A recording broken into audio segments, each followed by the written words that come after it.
What is up, guys? Jimmy here with another video. Thanks so much for clicking on this video. It is much appreciated.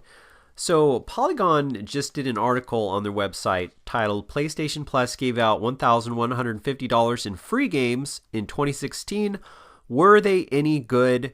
And they look back at the quantity and quality of the games that you would get if you were a PlayStation Plus subscriber.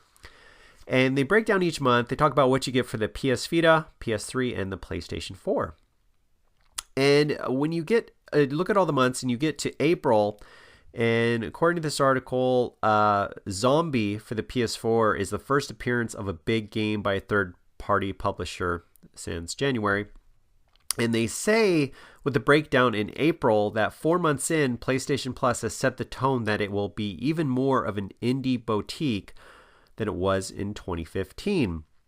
In 2015, I thought there were a whole lot of, obviously it was all about indies in 2015, but in 2015, at least you got Rocket League, which unfortunately there was no real big indie game like Rocket League for 2016 for PlayStation Plus. But at the end of this, wrapping things up, they said on how with all the months for the games you get, they broke down each month. You get games for the PS Vita, PS3, and PS4, and then on average they scored on the average for Metacritic, like whether on average you'd get 70 or on average you get 74. And they said it's significant that no month broke 80 on average. Last year there were two, mainly saying that last year, 2015, there were 2 months for PlayStation Plus subscribers that on average those games got 80 or above on Metacritic. And they also said on how Xbox games with Gold had 2 months this year that had at least an 80 Metacritic score. So going back to what they said in April, how Sony wanted to basically establish themselves even further that this PlayStation Plus subscribers or subscriptions with instant game collections, it really is focused on bringing gamers indie titles, and which it's really actually kind of sad and depressing when you have time, guys. Take a look on Wikipedia, whether it's 2013 or 2014, and look at the PlayStation Plus lineup of games for instant game collection that you would get in 2013 and also 2014 PlayStation 3 games. And if you look at the months, on average, if you average out all the months together, you were getting at least one AAA game a month.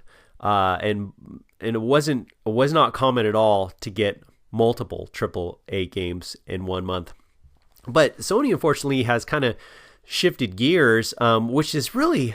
I understand they want to bring out indie games, but back in 2013, they showcased at E3. They had a bunch of indie developers on the stage, and they're like, "We're going to really support the indie community."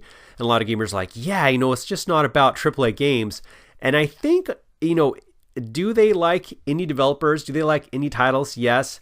But when it comes down to it, they like the money a whole lot more because it's obviously much cheaper for them to offer indie games than AAA games. And I understand you're not going to have big name AAA titles all the time, but when you look at the PlayStation Plus games that were offered to PS3 owners, if you had a PlayStation Plus subscription in 2013, 2014, it was fantastic. It was unbelievable.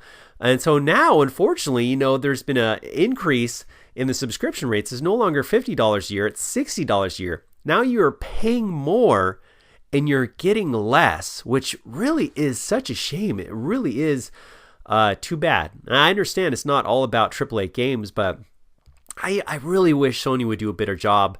If you check out the PlayStation YouTube channel with the different months of them announcing the PlayStation Plus games, those videos are just filled with comments going, Sony, please, I'm a PlayStation 4 owner. Please offer better titles. Please offer better titles.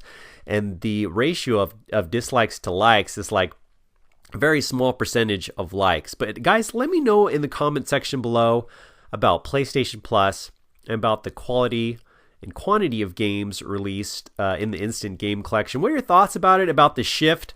Because, honestly, not too long ago, the quality was so much higher and the quantity of AAA titles was way higher than it is now. It's died down quite a bit. Let me know in the comment section below. But as always, guys, thanks so much for watching. I'll catch you later.